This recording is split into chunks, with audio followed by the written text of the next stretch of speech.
Probably a lot of you know the story of the two salesmen who went down to Africa in the 1900s. They were sent down to find if there was any opportunity for selling shoes. And they wrote telegrams back to Manchester. And one of them wrote, "Situation hopeless, stop, they don't wear shoes." And the other one wrote, "Glorious opportunity, they don't have any shoes yet." Now, there's a similar situation in the classical music world, because there are some people who think that classical music is dying, and there are some of us who think you ain't seen nothing yet. And rather than go into statistics and trends and tell you about all the orchestras that are closing and the record companies that are folding, I thought we should do an experiment tonight. An experiment. Actually, it's not really an experiment because I know the outcome. But it's like an experiment. Now, before we start, I need to do two things. One is I want to remind you of what a 7-year-old child sounds like when he plays the piano. Maybe you have this child at home. He sounds something like this.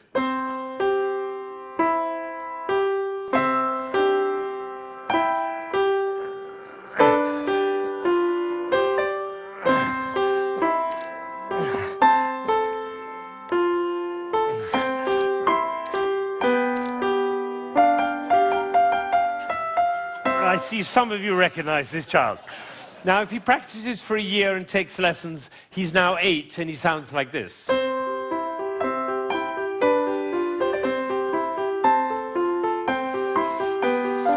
then he practices for another year and takes lessons, now he's 9.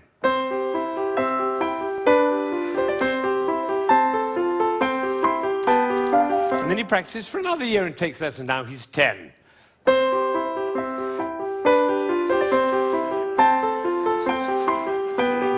At that point, they usually give up. Now, if you'd waited for one more year, you would have heard this.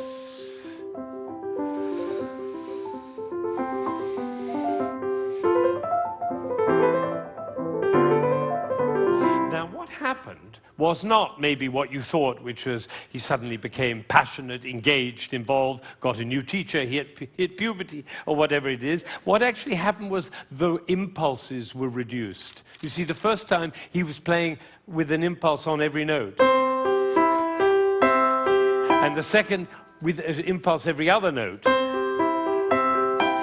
You can see it by looking at my head. The 9-year-old put an impulse on every 4 notes. And the 10-year-old on every 8 notes. And the 11-year-old, one impulse on the whole phrase. I don't know how I got into this position. I didn't say I'm going to move my shoulder over, move my body. No, the music pushed me over, which is why I call it one buttock playing. Can be the other buttock. You know, a gentleman was once watching a presentation I was doing, and I was working with a young pianist. He was the president of a corporation in Ohio. And I was working with this young pianist, and I said, "The trouble with you is you're a 2-buttock player. You should be a 1-buttock player." And I moved his body like that while he was playing. Suddenly the music took off. Took flight. There was a gasp in the audience when they heard the difference. And then I got a letter from this gentleman. He said, "I was so moved, I went back and I transformed my entire company into a 1-buttock company." Now, the other thing I want to do is to tell you about you. There are 1,600 people, I believe. My estimation is that probably 45 of you are absolutely passionate about classical music. You adore classical music. Your FM is always on that classical dial, and you have CDs in your car, and you go to the symphony, and your children are playing instruments. You can't imagine your life without classical music. That's the first group. It's quite a small group. Then there's another group, bigger group. These are the people who don't mind classical music. You know, you come home from a long day and you take a glass of wine and you put your feet up, a little Vivaldi in the background doesn't do any harm. Right? That's the second group. Now comes the third group. These are the people who never listen to classical music. It's just simply not part of your life. You might hear it like secondhand smoke at the airport, but and maybe a little bit of a march from Aida when you come into the hall, but otherwise you never hear it. That's probably the largest group of all. And then there's a very small group. These are the people who think they're tone deaf. Amazing number of people think they're tone deaf. Actually, I hear a lot, my husband is tone deaf. Actually, you cannot be tone deaf. Nobody is tone deaf. If you were tone deaf, you couldn't change the gears on your car in a stick-shift car. You couldn't tell the difference between somebody from Texas and somebody from Rome. And the telephone. If your mother calls on their miserable telephone, she calls and says, hello, you not only know who it is, you know what mood she's in. You have a fantastic ear. Everybody has a fantastic ear. So nobody is tone deaf. But I tell you what, it doesn't work for me to go on with this thing with such a wide gulf between those who understand, love, and passionate about classical music and those who have no relationship to it at all. The tone-deaf people, they're no longer here. But even between those three categories, it's too wide a gulf. So I'm not going to go on until every single person in this room, downstairs and in Aspen, and everybody else looking, will come to love and understand classical music. So that's what we're going to do. Now, you notice that there is not the slightest doubt in my mind that this is going to work, if you look at my face, right? It's one of the characteristics of a leader that he not doubt for one moment the capacity of the people he's leading to realize whatever he's dreaming. Imagine if Martin Luther King had said, I have a dream! Of course, I'm not sure they'll be up to it. All right, so I'm going to take a piece of Chopin. This is a beautiful prelude by Chopin. Some of you will know it.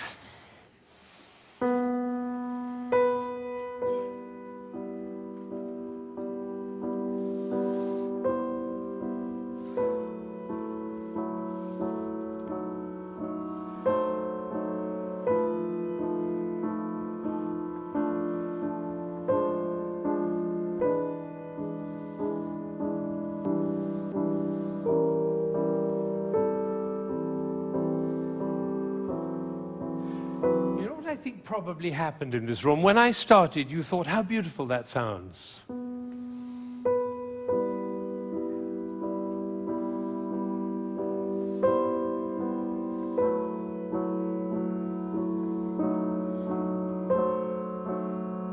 I don't think we should go to the same place for our summer holidays next year. It's funny, isn't it?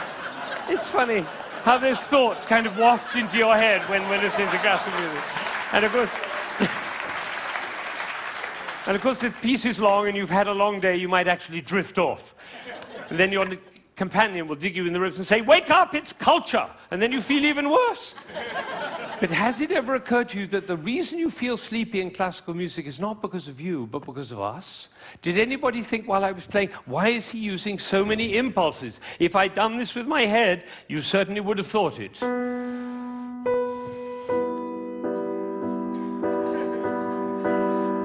And for the rest of your life, every time you hear classical music, you'll always be able to know if you hear those impulses. So let's see what's really going on here. We have a B. This is a B. The next note is a C. And the job of the C is to make the B sad. And it does, doesn't it? Composers know that. If they want sad music, they just play those two notes. But basically, it's just a B with four sads. Now it goes down to A. And now to G. And then to F. So we have B, A, G, F. And if we have B, A, G, F, what do we expect next? Oh, that might have been a fluke. Let's try it again. Ooh, the TED choir. And you notice nobody is tone deaf. Is that right? Nobody's, you know, every village in Bangladesh and every hamlet in China, everybody knows. Da, da, da, da, da. Everybody knows who's expecting that E. Now, Chopin didn't want to reach the E there because what will have happened? It'll be over, like Hamlet. You remember Hamlet, Act 1, Scene 3, he finds out that his uncle killed his father. You remember he keeps on going up to his uncle and almost killing him. And then he backs away, and then he goes up to him again and almost kills him. And the critics, all of whom sitting in the back row there, they have to have an opinion. So they say, Hamlet is a procrastinator. Or they say, Hamlet has an Oedipus complex. No, otherwise the play would be over, stupid. That's why Shakespeare puts all that stuff in Hamlet, you know, Ophelia going mad and the play within the play and Yorick's skull and the gravediggers. That's in order to delay until Act 5 he can kill him. It's the same with the Chopin. He's just about to reach the E and he says, oops, better go back up and do it again. So he does it again. Now he gets excited. That's excitement, you don't have to worry about it. Now he gets to F sharp and finally he goes down to E. But it's the wrong chord. Because the chord he's looking for is this one. Right? And instead he does. Now we call that a deceptive cadence. Because it deceives us. I always tell my students, if you have a deceptive cadence, be sure to raise your eyebrows, then everybody will know.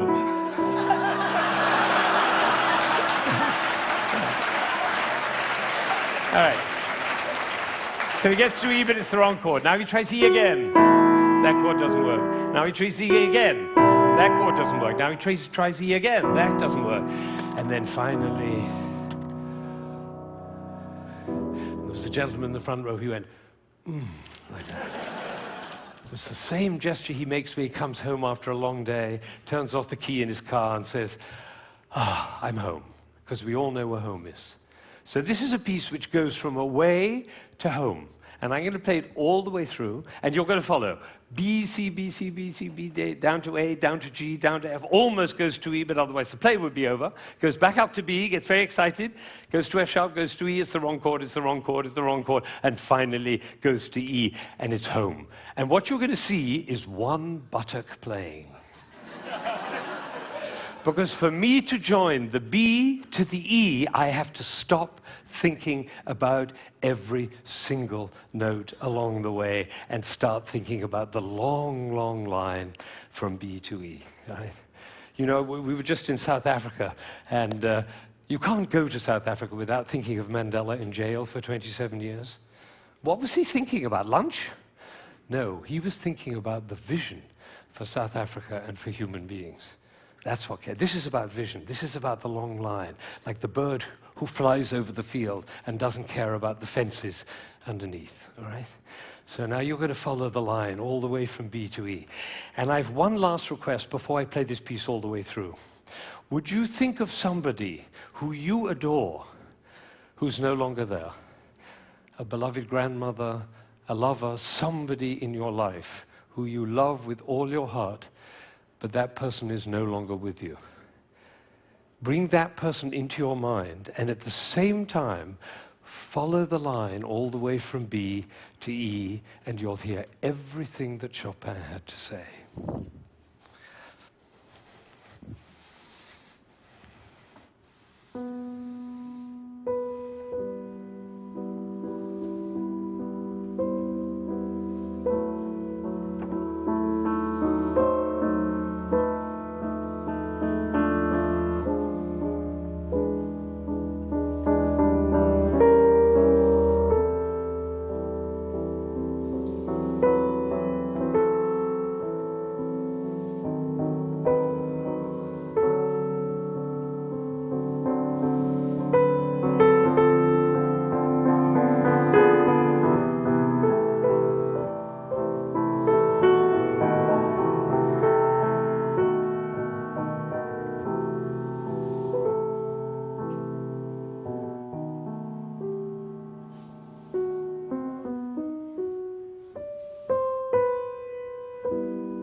Now, you may be wondering,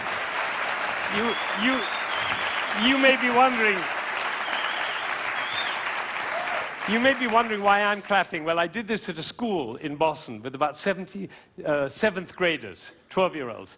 And I did exactly what I did with you, and I told them and explained them the whole thing. And at the end, they went crazy, clapping. They were clapping, I was clapping, they were clapping. Finally, I said, why am I clapping? And one of these little kids said, because we were listening. Think of it, 1,600 people, busy people, involved in all sorts of different things, listening, understanding, and being moved by a piece by Chopin. Now that is something. Now, am I sure that every single person followed that, understood it, was moved by it? Of course I can't be sure, but I tell you what happened to me. I was in Ireland during the Troubles 10 years ago, and I was working with some Catholic and Protestant kids on conflict resolution, and I did this with them. Risky thing to do, because they were street kids. And one of them came to me the next morning, and he said, you know, I've never listened to classical music in my life, but when you played that shopping piece, he said, my brother was shot last year, and I didn't cry for him. But last night, when you played that piece, he was the one I was thinking about. And I felt the tears streaming down my face, and you know, it felt really good to cry for my brother. So I made up my mind at that moment that classical music is for everybody. Everybody. Now, how would you walk? Because you know my profession, the music profession, doesn't see it that way. They say 3% of the population likes classical music. If only we could move it to 4%, our problems would be over. I say, how would you walk? How would you talk? How would you be if you thought 3% of the population likes classical music? If only we could move it to 4%. How would you walk? How would you talk? How would you be if you thought everybody loves classical music? They just haven't found out about it yet. See, these are totally different worlds. Now, I had an amazing experience. I was 45 years old. I'd been conducting for 20 years, and I suddenly had a realization. The conductor of an orchestra doesn't make a sound. My picture appears on the front of the CD. But the conductor doesn't make a sound. He depends for his power on his ability to make other people powerful. And that changed everything for me. It was totally life-changing. People in my orchestra came up to me and said, Ben, what happened?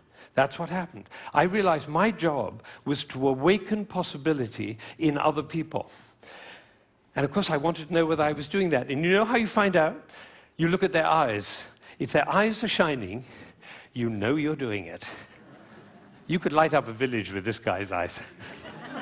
Right, so if the eyes are shining, you know you're doing it. If the eyes are not shining, you get to ask a question. And this is the question. Who am I being that my player's eyes are not shining? We can do that with our children too. Who am I being that my children's eyes are not shining? That's a totally different world. Now, we're all about to end this magical on the mountain week, and we're going back into the world. And I say, it's appropriate for us to ask the question, who are we being as we go back out into the world? And you know, I have a definition of success. For me, it's very simple. It's not about wealth and fame and power. It's about how many shining eyes I have around me. So now, I have one last thought, which is that it really makes a difference what we say, the words that come out of our mouth.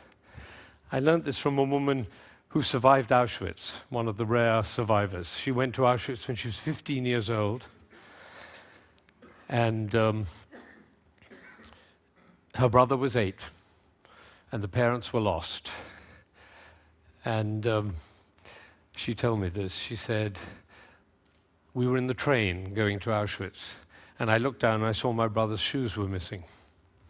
And I said, why are you so stupid? Can't you keep your things together, for goodness sake? The way an elder sister might speak to a younger brother. Unfortunately, it was the last thing she ever said to him, because she never saw him again. He did not survive. And so when she came out of Auschwitz, she made a vow. She told me this. She said, I walked out of Auschwitz into life, and I made a vow. And the vow was, I will never say anything that couldn't stand as the last thing I ever say. Now, can we do that? No, and we'll make ourselves wrong and others wrong. But it is a possibility to live into. Thank you.